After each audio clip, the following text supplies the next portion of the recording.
Audio Jungle.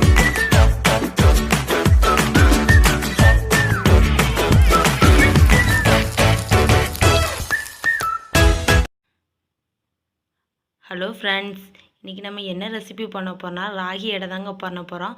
5 நிமிஷத்தில் பண்ணிடலாங்க. காலையில் பிரேக்ஃபாஸ்ட்டாக்கு சாப்பிட்டா ரொம்பவே நல்லதுங்க, ரொம்ப ஹெல்த்தியும் கூட.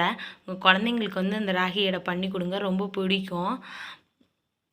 வாங்க இது எப்படி பண்ணலாம் வீடியோக்குள்ளே போகலாம்.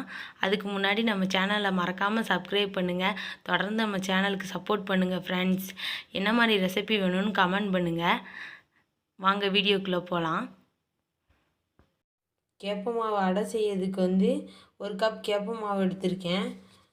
ஒரு பெரிய வெங்காயத்தை பொடி பொடியாக நறுக்கி வச்சுருக்கேன், சேர்த்துக்கலாம்.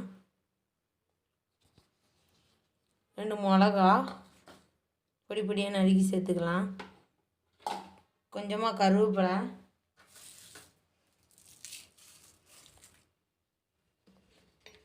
கொஞ்சமாக உப்பு சேர்த்து தண்ணி தொளிச்சு பனைஞ்சிக்கலாம்.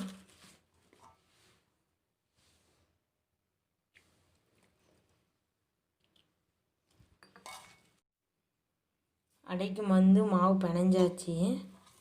இப்போ வந்து உருண்டை பிடிச்சிக்கலாம். உருண்டை பிடிச்சி அடை தட்டிக்கலாம்.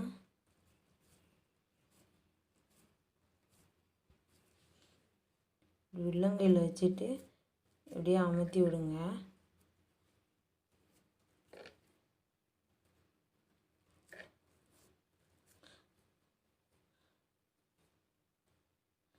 இல்லை வாழை இலை, கண்ணாடி பேப்பர் அந்த மாதிரி கூட வச்சு ப்ரெஸ் பண்ணிக்கலாம். உருண்டை பிடிச்சி வச்சு அடை மாதிரி ப்ரெஸ் பண்ணிக்கலாம்.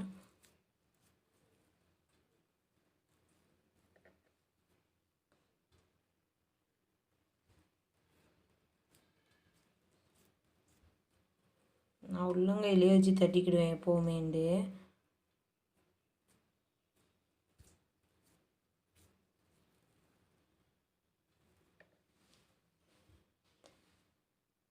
இப்போ அடுப்பில் தோசைக்கல் வச்சு இப்போ அடையை போட்டு எடுத்துடலாம். கல் வந்து தோசைக்கல் வந்து சூடாயிட்டு இப்போ வந்து அடையை போட்டுக்கலாம்.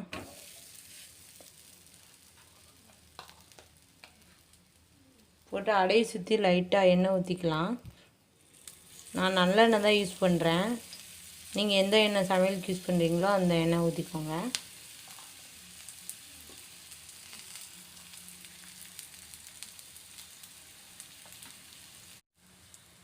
அடை வந்து வெந்துருச்சு. இப்போ மறுபக்கம் திருப்பி போட்டுக்கலாம்.